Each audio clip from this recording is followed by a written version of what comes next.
From MTN, the Montana Television Network, this is Face the State. Good morning and welcome to Face the State. I'm Shannon Newth. We all have a story to tell. Our lives are made up of moments, opportunities, choices, and decisions. This morning, you'll meet two men whose paths crossed, creating a friendship and igniting a passion for helping others. Together, they started a business, one that broke the boundaries of what some thought possible. From the outside, it may seem like OverHere Consulting is a small business started by two guys. It is that, but it's also so much more. This morning, you'll meet Ed Worrell and Travis Stevenson. First, here's an introduction to Ed's story.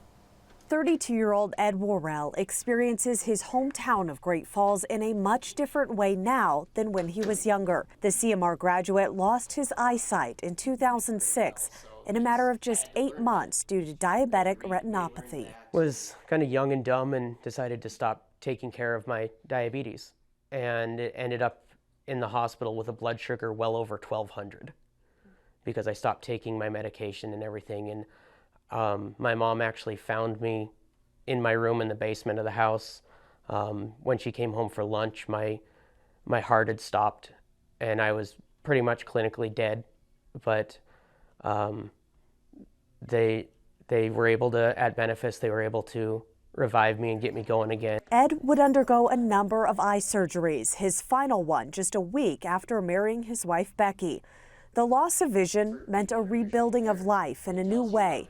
At the suggestion of others, he got involved with the Montana Association for the Blind Summer Program, where he will teach again this summer for the 6th time. The program is for newly blinded adults, and I was a student there for 2 years, learned some very needed skills on like how to use a white mobility cane, how to actually even use a computer, which kind of plays into what I do now. But they gave me those skills to continue with basically get back to what I was doing and what I want to do with my life. His life of impact took off from there.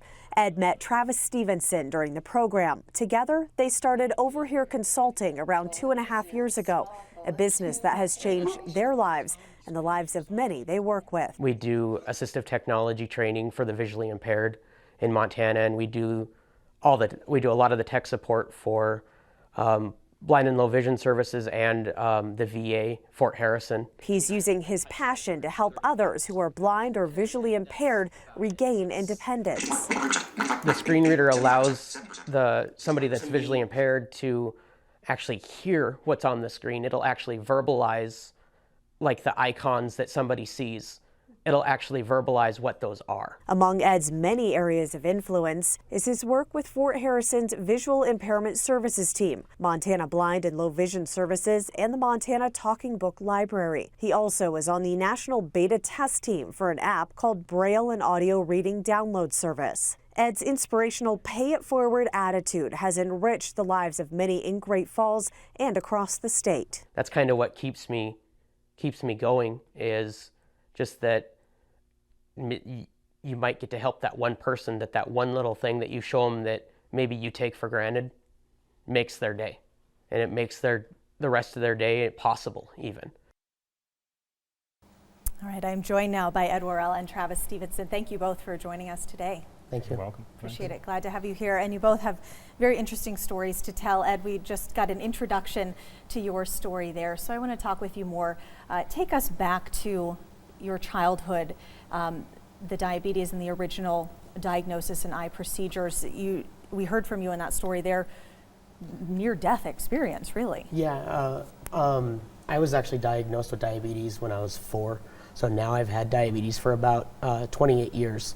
And in 2006, I was a typical young adult, didn't care about taking care of my body or my surroundings or anything like that, just thought I knew better than everybody else. And I, at that time, had diabetes for the majority of my life, 20 years. And it just all came to a head. I stopped taking medications and just didn't care anymore, and ended myself up in the hospital. When my mom found me, when she came home from lunch, I had a blood sugar well over 1200. Wow. So, and as most diabetics will tell you, the average blood sugar for a non-diabetic is about 114. Okay, that's a substantial difference. Yeah, that's yes. a substantial difference. So, yeah, it was well above what it should have been, and I ended up spending a little over a week in ICU. The doctors had even said, told my parents that it wasn't looking good and the outcome may not be good. Wow. There were even a few days in there they said I may never walk again because I wasn't showing any response to any of the tests or anything along those lines. So it was not only tough for me, but tough for my family and everything as well. And at that time, I'd really only been dating my wife, Becky. We were actually only dating for about 6 months at that point in time. So it was not only tough for my family, but tough for her and her family because we'd only been together for such a short time. And that's kind of why I decided to keep her around, I guess, is yeah, she stuck around. That has a happy ending. Yeah, Yes. it has a happy ending. But after that, about 2 years after that, in 2008, I first started having some eye troubles. At first I thought it was just allergies because I suffer from bad allergies during the spring and summer, but it didn't go away. So I then went to my eye doctor, and then he immediately got me in touch with Dr. Matsko, a retina specialist here in Great Falls. And then roughly a week after that, I had emergency eye surgery at the Moran Eye Center in Salt Lake City. Okay. And that's really when it started to digress really fast. I lost my remaining eyesight in about 8 or 9 months. So I had my final eye surgery really a week after I got married. So it was really kind of a tough 8 or 9 weeks. I mean, like I don't remember most of it because it moved so quickly, and by that time I think I'd had 6 or 7 eye surgeries. Wow. I think I've had a total, if I remember right, like 8 eye surgeries. I stopped counting. You've had a lot when you can't count. You don't remember the number of Oh, them, absolutely. Right? It was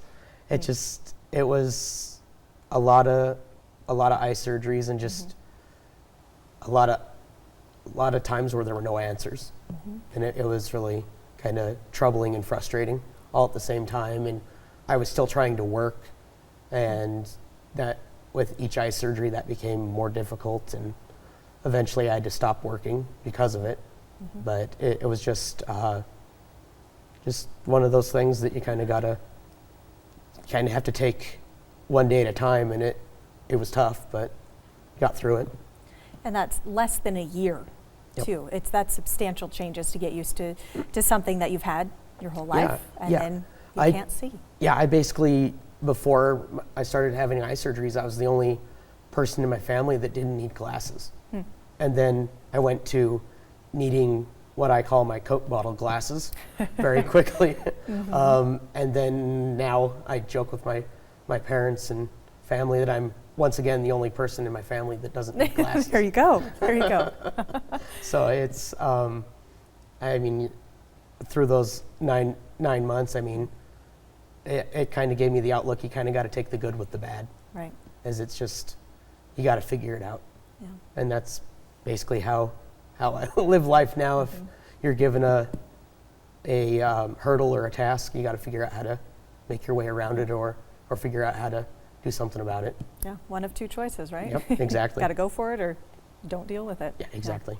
All right, Travis, we want to hear some about your story too. So you are low vision. So tell us a little bit about what that means for you on in your daily life, and some of your background.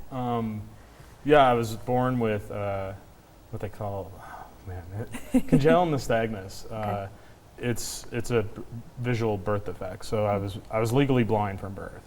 Okay. So I'm what Ed and Becky, his wife, they call me extremely nearsighted. Okay. Which means I tend to have issues reading font and like things that are hard to read. And that's the basis of like a lot of the issues I have during the day. Okay. Most of the time people don't even know that I am because they don't understand that I'm legally blind because I don't use a cane or have a guide dog. So the unfortunate circumstance when I was young was they didn't understand how to deal with it. They saw a vision impairment as like a mental handicap because I couldn't see it meant I didn't understand it. So going through your life as a young person with a vision disability in Montana was not easy. But fortunately I had a lot of good support from my family and they got me through it. So it was, they always looked at me as somebody, if I could at least try to do something as a visual person with the limited sight I had. So if that meant riding a bike or water skiing, which sometimes would have been a little scary, but my mom always worried, but luckily they said, well, there's no harm in trying it. So that's, I mean, it's kind of that in a nutshell. I mean, it's just basically, I just have a really hard time reading small print and things like that. So it's, luckily we are in a situation now where magnification on a, and as we can tell you, it's luckily there's magnification out there now that is far better than it was 20 years ago when I was using it. So, I mean, CCTVs, what that is it's like a magnification tool that you can put documents under. Well, 20 years ago they were the size of a small building. You had to carry it places. So. But technology's come a long way. It's come a long way for us. So. And we do have some video, if we want to show that, of the screen reader and Travis using in your office here. So describe to us a little bit how that works. So you slide the paper under this magnification. Yeah, so what is actually being demonstrated there is that's a CCTV. So it allows you to place a document underneath it and magnify it. So you can magnify, most machines can even go up to 80 times magnification. Wow. Which at that point is unusable. So that's when you actually have to progress to a different avenue. But this item that we're looking at here actually will read line by line to somebody who's using it. And you can actually zoom in and out and magnify it. Yeah, it uses what's called optical character recognition. Okay. And that's short OCR. Fancy words that it'll just use a synthesized voice to read the text to you. Okay. And before we go on and talk about other technology, let's talk about how you two met and came together. And we saw a little bit of your office. You're both wearing shirts that say OverHere Consulting. You are co-founders of this consulting business, but you met during something called the MAB program. It's a summer program. Yeah, correct? the Montana Association for the Blind Summer Orientation Program is the official title, name. But all of us that work there just simply call it the summer program. Okay. It's a program that was actually founded back in the early 50s. It's the oldest program of its kind in the country. And it is for newly blinded adults that have just recently started having vision loss because of macular degeneration or just, I mean, there's all sorts of variables for vision loss, but what it does is you have a whole month, and we do it at the Carroll College campus in Helena. And we've got different core classes, like Travis and I both, we teach computers. Then we've also got low vision, which teaches you how to use CCTVs and handheld magnifiers and just sight aids so that you can go about using your daily life and doing different things like cooking and stuff like that. Then there's also a class called Assistance to Daily Living that they actually teach you how to do things that people take for granted, like counting change, figuring out the difference between a nickel, a quarter, a dime, just by, there's actually differences by touching them that you can tell. Most people take that for granted. They also teach you how to do other things, like they're even starting to do a little bit of cooking, like show you how to use different techniques so that you're cooking safely in the kitchen. And proper techniques. Like at the summer program, we teach independence, and you don't have to do everything yourself, but we try to teach you to do it all by yourself. So when you get home, you can handle the daily tasks, like I said, like cooking for yourself, doing laundry, reading your mail with low vision tools, or using a computer with a screen reader or magnification. And Travis and I was actually a student there 2 years before I met Travis. I also went through the whole program as well. But Travis and I met there. I was the Apple computer instructor, and Travis came on as the low vision instructor at first. And we started talking, and Travis started talking about he's got degrees in computer tech support from MSU here in Great Falls. And we started talking, and I'm like, I've got this crazy idea. And he's like, well, I'm listening. I'm like, what do you think about doing a assistive technology training and technical support company for the visually impaired? He didn't even hesitate. He answered, he's like, yes. It was one of those things that, and then that's when questions started arising. People honestly asked, well, how are two blind guys going to run a company? And because we both have a good sense of humor, our answer was just like two-sighted people. Yep. And they just like, well, okay. A lot of them thought we were just two young guys that had hopes and dreams, but wouldn't become of anything. And now, as we sit here, we went through blind and low vision services. They helped us start our company, and it just is spiraled out of control from there. So it's in a good way. Very much so, in a good way, yeah. And Travis, this is something initially you all were thinking just in the Great Falls community, but the need expands across Montana. You're doing services for the entire state. That lasted, we did a little with one of the elderly support places here in town. They had us come and do a small little tech thing, and we existed for about a week.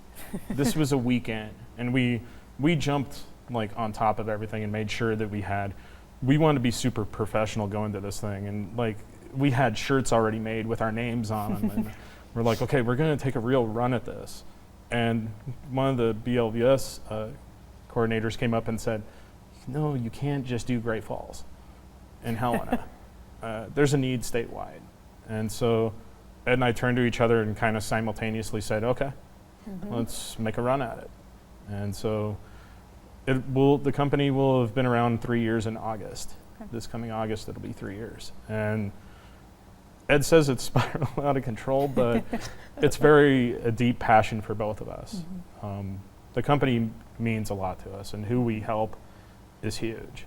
So. And you serve a variety of different groups. Some of those include veterans. We mentioned in the story at the beginning of this program, you work with Fort Harrison, veterans all across the state, and they have specific needs. Each group that you work with it's very individualized, and you provide that support. You work with the Talking Book Library, all sorts of programs. Well, and there's the neat thing is Ed and I realize that not one client is the same. Each person is different in their own way.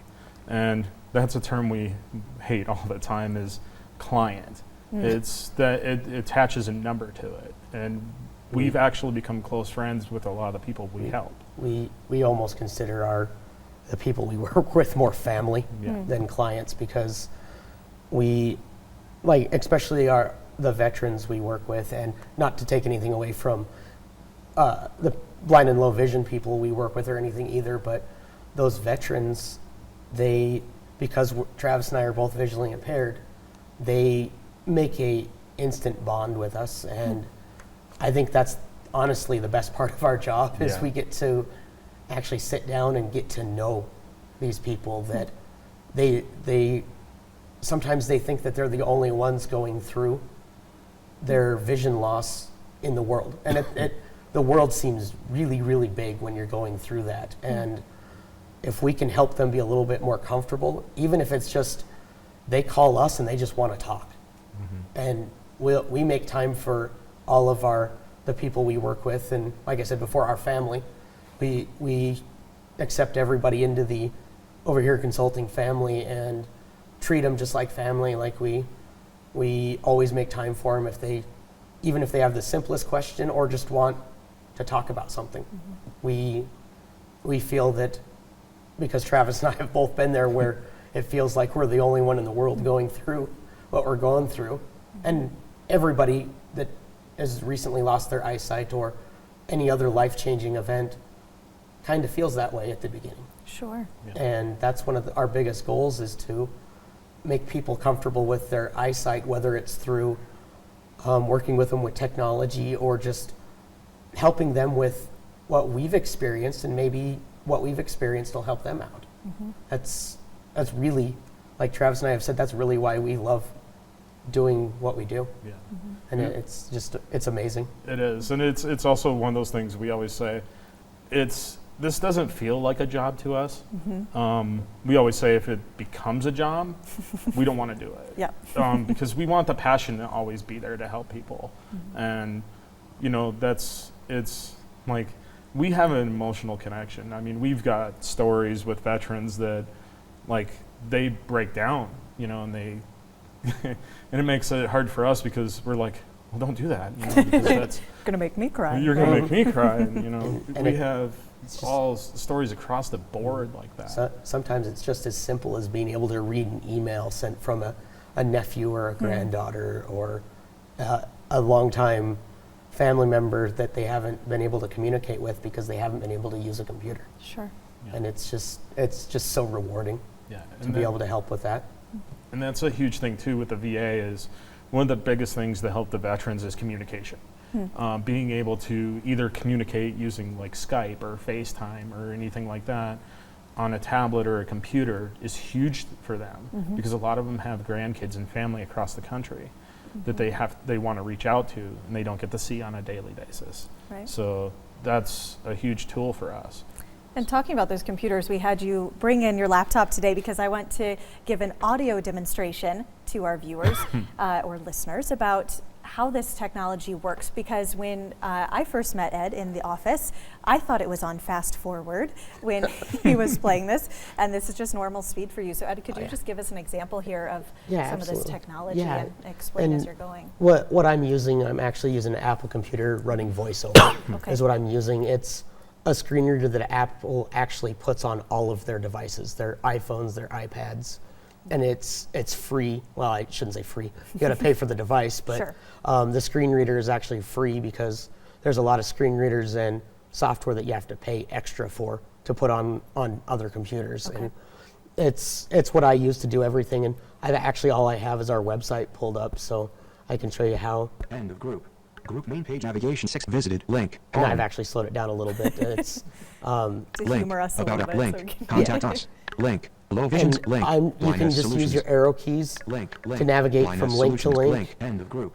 And Group social media and 3 items. that's what it's reading. Is it's just reading the links Link. down our Facebook. navigation on the left side of the page. Link. Okay. Twitter. Link. Windows. Links. Headings. And you can use other key commands, like I can Heading level 1. OverHere jump to Consulting our logo. our Image. logo. Heading level 2. Bringing technology into a site.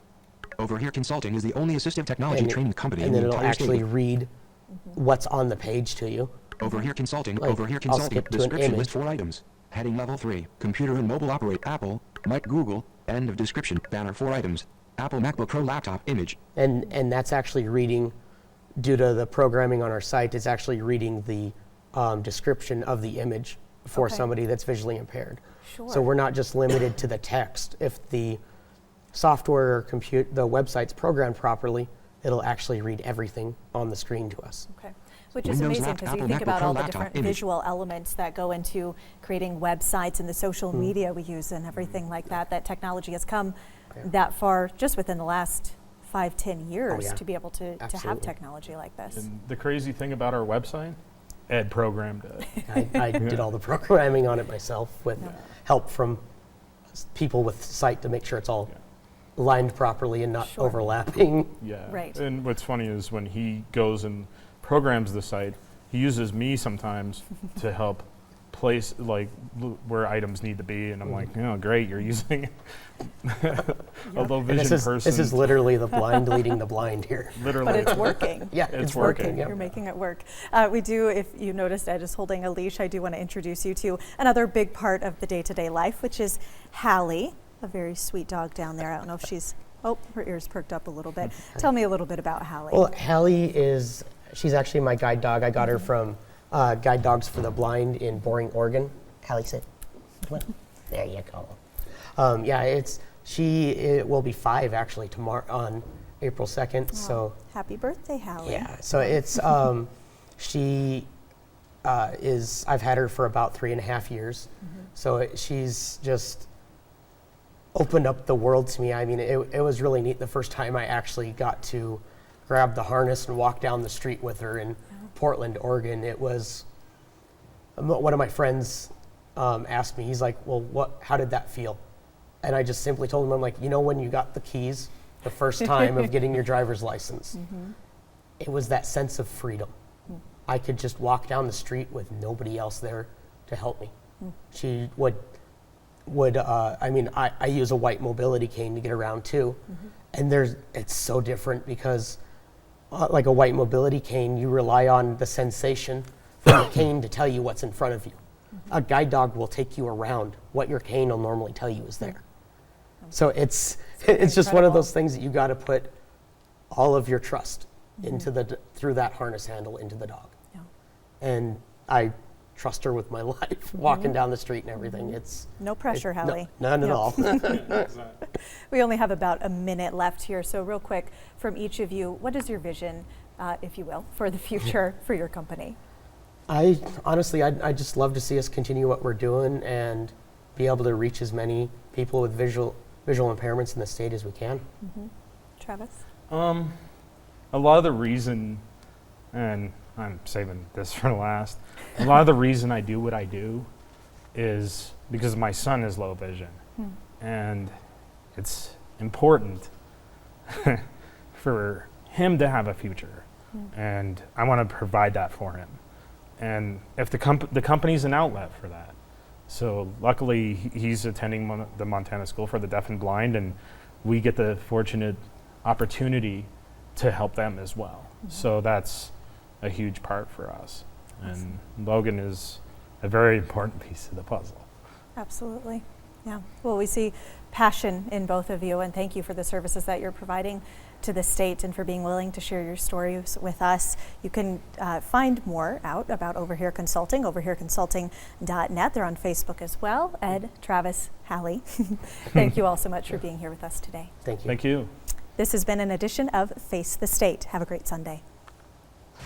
You've been watching Face the State, a presentation of MTN, the Montana Television Network.